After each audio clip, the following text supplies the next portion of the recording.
The air in the Xyler Citadel was always cool, smelling faintly of ozone and polished synth-alloy. It was the smell of efficiency, of an ancient civilization that had perfected logic to the exclusion of, well, almost everything else. I was Marcus Vance, a xenolinguist attached to humanity's first official diplomatic mission to the Xyler hegemony. Our goal, to forge an alliance with beings whose emotional spectrum seemed calibrated to a single, unwavering frequency, detached, logical thought. My personal goal, however, had become impossibly, terrifyingly different. Her name was Xyler, Princess Xyler, daughter of the hegemon, heir to a lineage that stretched back 10 millennia. Her skin was a mesmerizing sapphire blue, almost luminous in the corridor's cool light, adorned with subtle, iridescent patterns that shifted like liquid starlight. Her limbs were graceful, her elongated fingers tipped with delicate, crystalline nails. She moved with an ethereal grace that spoke of generations of selective breeding for optimal efficiency and psionic purity. Her eyes, pools of deep violet, held a depth I couldn't fathom, yet were perpetually unreadable, like looking into a nebula. The Xyler did not love as we understood it.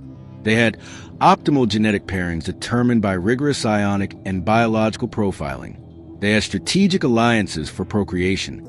Emotions were, to them, inefficient, a primitive human flaw. And yet, somehow, against every logical precept of the society and every warning from my own superiors, Xyler and I had fallen. It began with shared data logs. My role as a linguist involved deep dives into their cultural archives. Xyler, as the designated heir, was my guide. We spent cycles in silent halls, surrounded by humming databanks, her translating the nuanced inflections of ancient Xyler decrees, me trying to convey the chaotic beauty of human poetry. She'd analyze the emotional resonance of a Shakespearean sonnet with the same detached precision she'd apply to a star chart. But gradually, imperceptibly, something shifted. A shared glance held a fraction longer. A micro-expression on her otherwise serene face, a fleeting tightening of her jaw that I, a human attuned to 1,000 subtle emotional cues, learned to interpret as mild amusement. We spoke of abstract concepts, freedom, destiny, the nature of consciousness, and slowly, I introduced the concept of love, not as a chemical reaction, but as a driving force, a spiritual bond. She found it fascinating, illogical, but undeniably compelling. My descriptions of human loyalty, sacrifice, and irrational tenderness seemed to intrigue the part of her mind that craved novelty. My human heart, a chaotic, inefficient organ by Xyler standards, was already lost.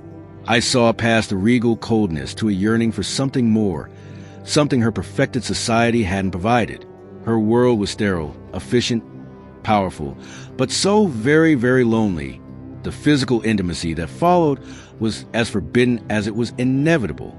A stolen touch in a secluded garden dome, where bioluminescent flora cast shifting shadows. A shared breath in a silent corridor. It was terrifying, exhilarating. And then, the impossible happened. Xyler was pregnant. The news hit the Xyler hegemony, like a supernova. Her family, the hegemon herself, a terrifyingly ancient and powerful being whose psionic presence could flatten starships, were aghast. An unplanned conception was already an anomaly. An interspecies conception was an abomination. I was immediately seized, thrust back into a holding cell, this time with the certainty of summary execution. Xyler was confined to the Royal Medical Wing, her body an object of intense, horrified scrutiny. This is an unacceptable genetic contamination. The hegemon's voice, a psionic hammer blowed my mind, echoed in my cell. A flaw, a grotesque error in our perfected lineage. It's not an error. I shouted back, my voice hoarse, defiance of futile fire in my chest. It's a child, born of love. The hegemon's mental presence flared with cold contempt. Love, human, is a chaotic weakness. It breeds irrationality, unpredictable variables. We eliminated it from our species centuries ago to achieve our current zenith of logical harmony.